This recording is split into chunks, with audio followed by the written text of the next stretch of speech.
અશોકભાઈ, કેવું લાગે અહીંયા આવ્યા પછી? ખરેખર એક અરવલ્લીના પર્વતોમાં આવ્યા પછી જે આ દ્રશ્યો છે કંઈક એક મન હલકું થઈ જાય. અને એમાં શ્રાવણ માસ છે અને જે સોમવારે આપણે શિવજીના આંબેશ્વર જે મહાદેવ કરીને છે અને દર્શન કરવા માટે આવ્યા છીએ.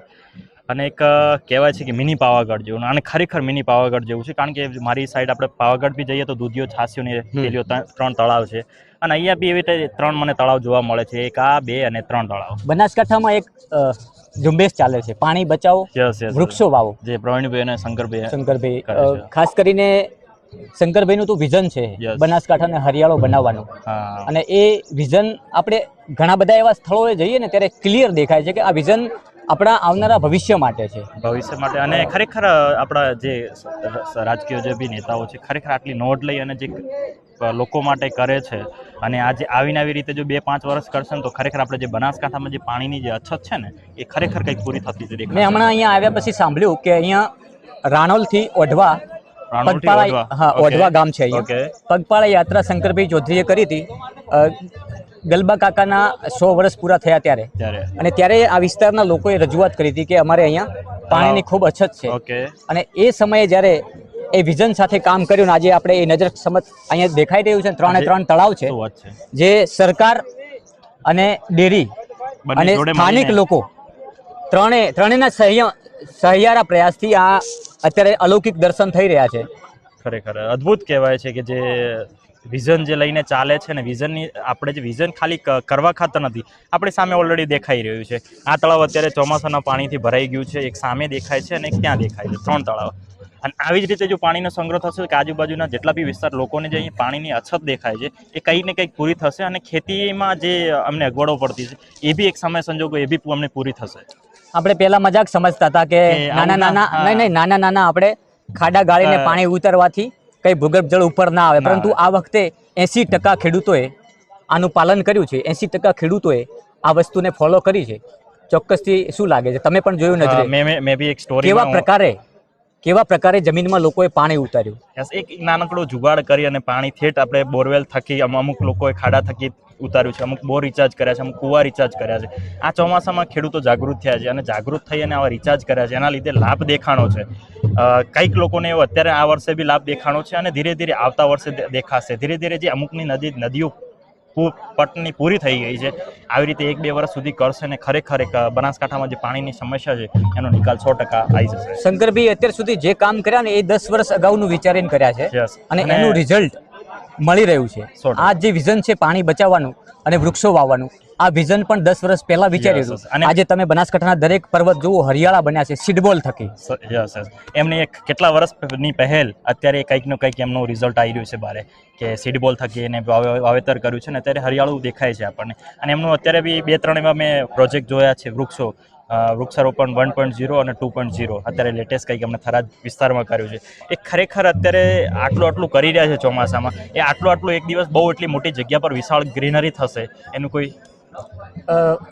તમે સીડબોલની વાત 10 વર્ષ પહેલા સાંભળી હતી કે સીડબોલ એટલે શું? હા, કોઈને માહિતી બી નથી.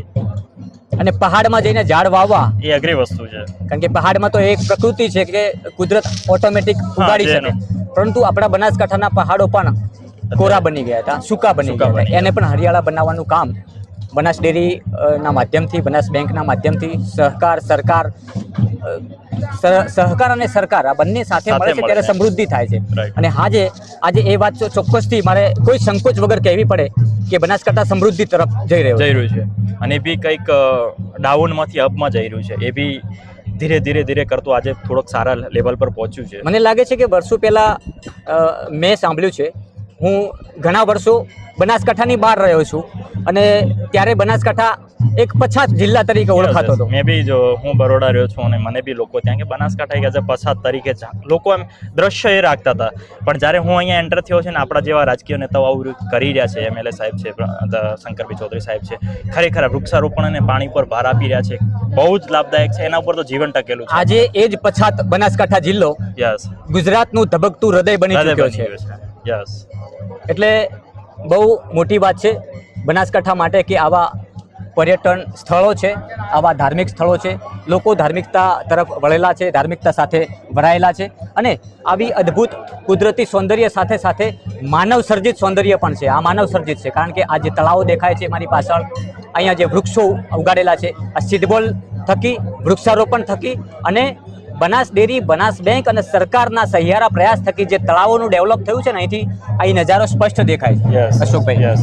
આ કેમેરા સામે બી જોઈ શકો છો તમે કે કેટલું અદ્ભુત. અહીંથી તો આપણને નાનું દેખાય છે પણ ત્યાં આપણે જઈને જોશું તો કેટલું વિસ્તારમાં તળાવ મોટું છે. એક આ છે અને એક આ છે ને ઓલું બી એક મોટું તળાવ છે. મને લાગે છે નાની પહેલ બહુ મોટું એક લાભદાયક થતું હોય છે લોંગ ટાઈમ પછી. એક બીજું વિઝન હતું મેં સાંભળ્યું છે શંકરભાઈનું કે બનાસકાંઠાને ઇઝરાયલ બનાવવું. તો મને લાગે છે કે આ છેલ્લા 10 વર્ષમાં જે બની રહ્યું છે 100% કંઈક તો આપણે બધા મતલબ કોઈ એક વ્યક્તિ ના કરી શકે, બધાએ સહિયારો પ્રયાસ કરવો જોઈએ. આ વખતે જે આ વાતને ફોલો કરી છે, ખેડૂતોએ કરી છે, લોકોએ કરી છે, વૃક્ષારોપણ કરવું, પાણી જમીનમાં ઉતારવું, તો વાર ન લાગે ઇઝરાયલ બનાવતા. આપણે જ બનાવવાનું છે. એની જોડે જોડે ધાર્મિકતાનું બી આપણે કોઈ પણ વસ્તુને નેગેટિવ વાત તરફ લઈ જઈએ કે કશું ના થાય તો એ વસ્તુ અશક્ય છે. બધું જ શક્ય છે. કાળા માથાનો માનવી ધારે તે કરી શકે અને કરીને બતાવ્યું છે. એ અહીંયા આપણે જોઈ રહ્યા છીએ. નાના નાના પ્રયાસો બહુ બધો મોટો બદલાવ લાવી શકતો હોય છે.